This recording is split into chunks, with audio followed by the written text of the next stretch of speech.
Today's video is sponsored by Dashlane. Will the Switch release a new version to keep up with the PS5 and next Xbox?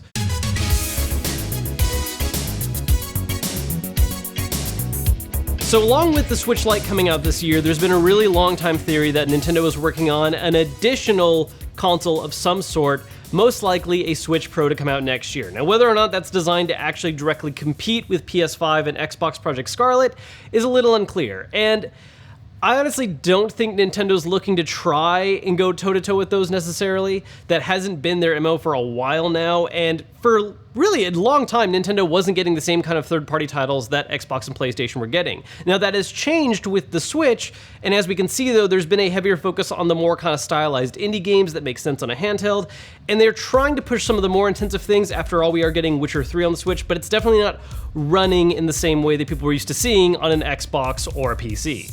So I don't think that necessarily Nintendo wants to try and go completely toe-to-toe. I think they're going to try and release a more powerful system that will maybe be capable of playing some similar stuff, but at the end of the day, I think Nintendo's interested in playing their own game, focusing on their own first-party titles, and the third-party titles that make sense to bring over to it, instead of trying to force itself to be the third member of this kind of trio of systems that all play the same similar group of games. If you were to pick any new color to come out for the Nintendo Switch Lite, what color would it be? This is a really easy one for me. My favorite color is red, and not only that, but I've said this before, it's really weird to me that Nintendo hasn't leaned into the whole red thing. They focused it a lot as sort of the brand color for Switch. That's the color of the case bindings, it's the color of their packaging, it's the color in all their adverts. It's so weird to me that they've so focused on the color red, and we don't have a red Switch. We have red Joy-Cons, which are great, but now I just want a Switch in that color, please. Before moving on, I want to take a second to thank Dashlane for sponsoring today's video. In today's world, it is really important to be on top of your internet security, and that involves having lots and lots of passwords, because having a single one is a terrible idea. But that can also be really overwhelming, which is why a password manager like Dashlane is really useful to have. Dashlane is able to auto-generate strong passwords for you that you don't have to come up on your own, and it keeps all that information safely stored away and easily accessible, so every time you need to log into a website, it just autofills for you and you don't have to remember any of them. It can also safely store your personal and credit card info and autofill that whenever you need to, taking a complete hassle out of any time you want to buy anything online. That alone is convenient and useful, but Dashlane contains a lot of other great security tools to have on hand, including a VPN so you can safely browse the internet on public Wi-Fi, and dark web monitoring so if your personal information leaks onto the internet, you'll know right away. Make sure to go to dashlane.com/Kevin Kenson to get a 30-day free trial of Dashlane Premium, or use the promo code Kevin Kenson to get 10% off your order. What current PlayStation Xbox game would you love to see remade for the Switch? Ooh.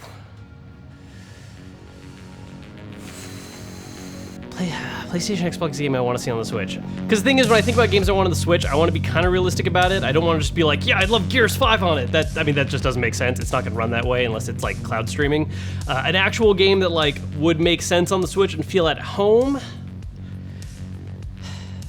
I feel like this is a slightly cheap answer, but this is just the first thing that pops in my head. I really want the next Ori game to come out on Switch. We're already getting the first one finally ported over, which I think is an amazing fit, and I just really hope that means that Ori and the Will of the Wisps, which is coming out early next year, I think, or maybe it's late this year, I forget right now. It's coming out soon. I really hope that one eventually makes its way to the Switch as well, because they are gorgeous looking games. I love the art style, and that genre just feels right to me on a handheld.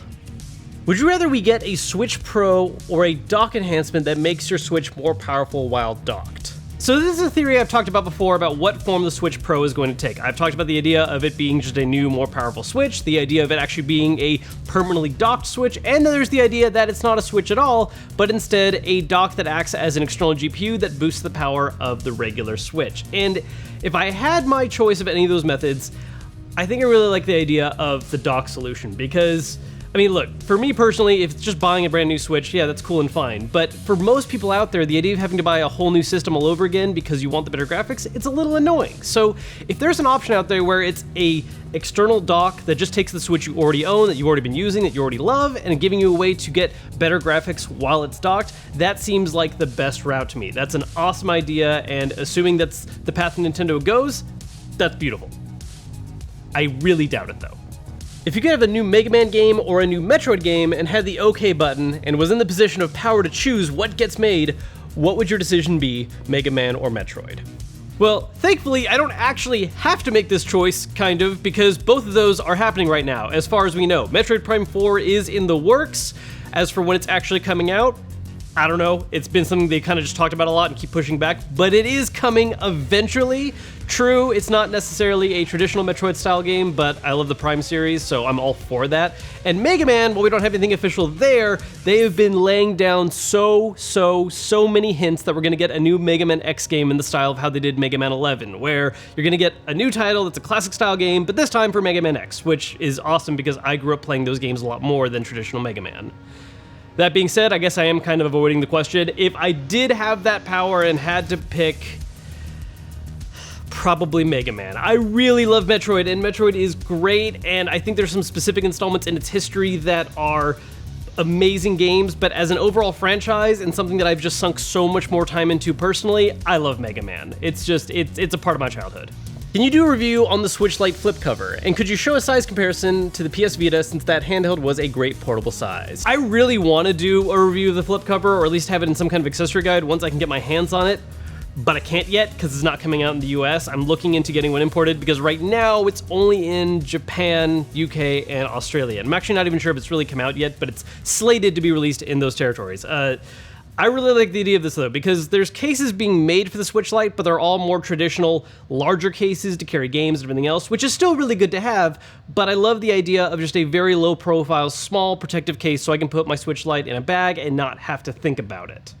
As for the PS Vita, I'll be right back.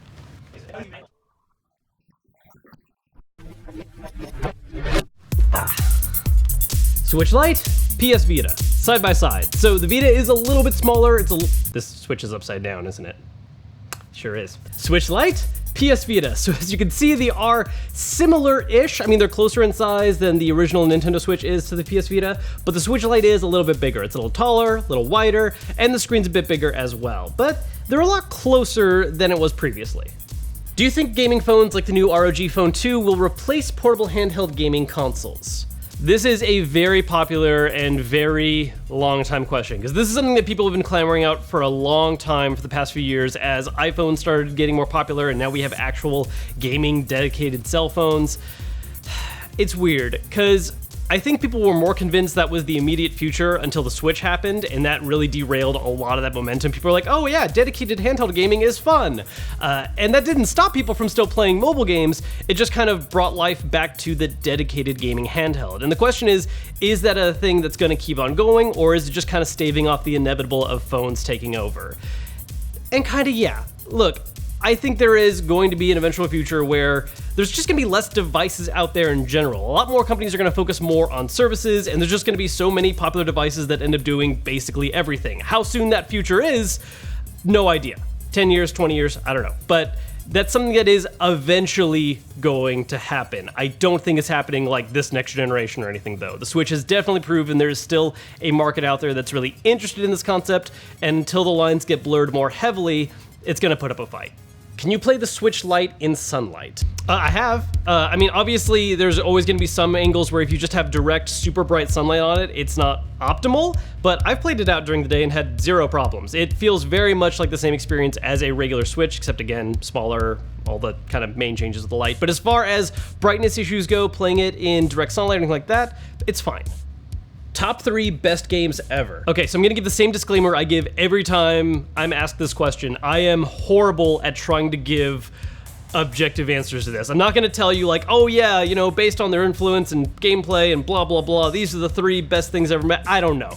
Look, there are so many different opinions out there about what is the best game and why and what's awesome about balance, whatever. Instead, I'm just gonna talk about my 3 favorite games that I love. And the 3 that have really shaped a lot of my interest in games are all RPGs. I'm a giant RPG nerd. So number 1, the one I usually talk about whenever this question comes up, is Chrono Trigger. That game was way ahead of its time for when it came out, and it has aged immensely well still. Between the gameplay, the art direction, the visual style, music, everything, it just fired on all cylinders and is amazing.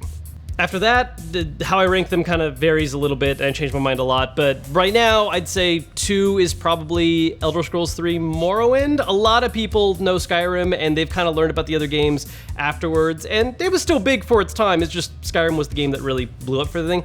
Morrowind was a little less structured, but had this insanely crazy alien world, which is one of the things I still very much love about it. Like Skyrim, Oblivion, you're basically playing somewhat standard fantasy. I mean, there are scenes straight up ripped out of Game of Thrones and Lord of the Rings for inspiration, but Morrowind is just bizarre. It's this volcano continent, there's ash storms, there's giant insects that you use for horses and stuff. It's just, it's nuts, and I love that about it. And third, right now, off the top of my head, this is gonna be a really niche, weird JRPG nerd thing, but Tactics Ogre for the PlayStation, SNES. There's a couple versions of it, but that's a great game. A lot of people know Final Fantasy Tactics and love that, and I love that game as well, but Tactics Ogre was made by the same team and was released earlier, and there's just a lot about how that game was handled and designed that I really love, especially the fact that for its time it has one of the most interesting concepts of branching storylines where a lot of things happen very differently based on a couple key decisions you make. What was the first game you remember playing? You know, I have asked myself this question so many times, and I've had other people ask me before, and I really don't have a super satisfying answer for this, because the thing is, I grew up having an older brother, and so he had game systems that, you know, made sense for his age, and I just kind of ended up hitting buttons randomly, figuring stuff out as long as I can remember. So I don't have a super clear memory of what the very first game is. It was probably something on the NES. I know I have very vague recollections of Super Mario Bros. 3 and Legend of Zelda. I'm guessing it might have been Legend of Zelda, not that I was doing anything effective in the game yet. The first thing I remember being for me that I played a lot was stuff on Game Boy. I definitely have very vague memories of old school Tetris and doing that a lot. But as far as the timeline of what actually came first, I have no idea. As long as I can remember, I've been playing games. And where that starting point is,